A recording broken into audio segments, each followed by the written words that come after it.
A gente fala agora sobre um problema bem recorrente com os planos de saúde. A reclamação de usuários é pela demora para marcar consultas em algumas especialidades. Eu acho que até o senhor e a senhora, você que nos assiste, deve ter passado por isso, ou está passando exatamente agora por isso. Em algumas situações, a demora é de meses. Mas o que as pessoas podem fazer nesses casos? Ao vivo agora, a Maria Maciel tira para a gente todas as dúvidas. Pois é, Douglas, o que as pessoas não sabem é que existe um prazo. A operadora, ela tem, segundo a ANS, existe um prazo para que essa consulta ela seja marcada. A pessoa não pode ficar esperando 2, 3, 4 meses por uma consulta. E aí, qual que é o primeiro passo? É procurar a operadora do plano de saúde. Agora, a gente vai tirar algumas dúvidas com Juliano Pessoa, que é advogado especialista, sobre isso, né?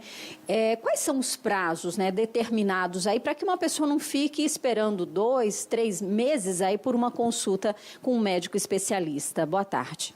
Boa tarde, Maria. Boa tarde, Douglas, a quem nos assiste. Existem prazos pré-definidos, os prazos são variados, tá? Isso varia muito de acordo com a especialidade, mas para citar aqui como exemplo, com um especialista, um endocrinologista, um cardiologista, são 14 dias úteis, por exemplo, e esses prazos são variados de acordo com cada especialidade, mas existe previsão expressa em uma resolução da ANS, que é a resolução 566 de 2022, e é ela que prevê toda essa assistência, todo esse dever da operadora em assistir os beneficiários. Então, muitas vezes as pessoas ficam sem saber como agir. O que é que se recomenda num caso como esse? Se está ligando para aquela listagem que tem de profissionais conveniados com a operadora e ninguém tem agenda próxima para atender, você necessita entrar em contato com a operadora, como você destacou, e pede que a operadora solucione o problema. Não é o consumidor, não é o beneficiário que tem que trazer a solução para esse caso. Caso a operadora não tenha disponibilidade de algum profissional, ela informará de repente que o beneficiário poderá recorrer a um daqueles conveniados, pagar particular para pedir o ressarcimento. Mas é importante que antes o beneficiário faça contato. Se não houver solução, se ela não trouxer nenhum tipo de solução, é aquilo que a gente sempre recomenda. Faz contato direto com a Agência Nacional, com a ANS, abra uma reclamação e a ANS fará contato com a sua operadora pedindo esclarecimento daquele caso concreto. Então, existe previsão em resolução, como nós falamos, a operadora terá que responder isso para a agência diretamente e dar um retorno ao consumidor. Normalmente isso acontece na primeira consulta, né? Porque quando o paciente a pessoa já é paciente, normalmente consegue conversando o encaixe, mas quando é a primeira consulta, que normalmente essa primeira consulta ela demora um pouquinho mais, né? Há uma maior resistência em relação a esse prazo.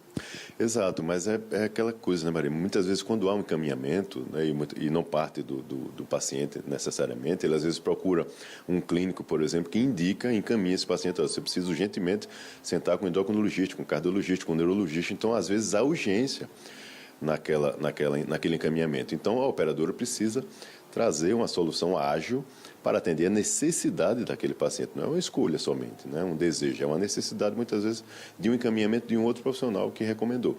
Então, a operadora precisa se mobilizar no sentido de cumprir os prazos que a própria ANS determina que ela cumpre. Ela tem ciência disso, né? A operadora sabe que existem esses prazos. Então, infelizmente, o consumidor, por falta de informação, ele fica sem saber a quem recorrer e se submete, muitas vezes, a prazos extremamente longos.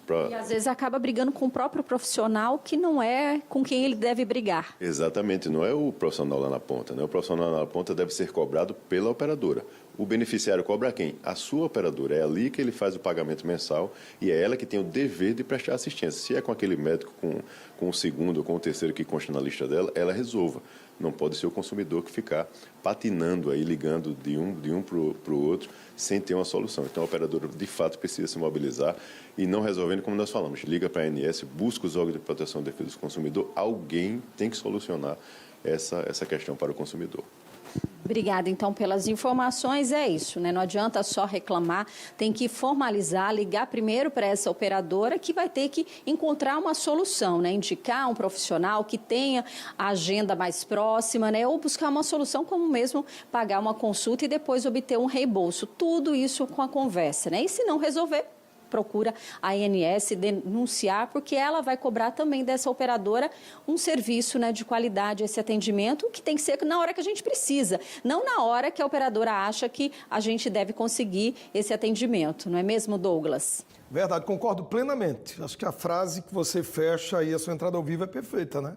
A gente paga o plano de saúde, é para quando a gente precisar. E não quando a operadora achar por bem, daqui a 1 mês, 2 meses, 3, 4 meses, não dá.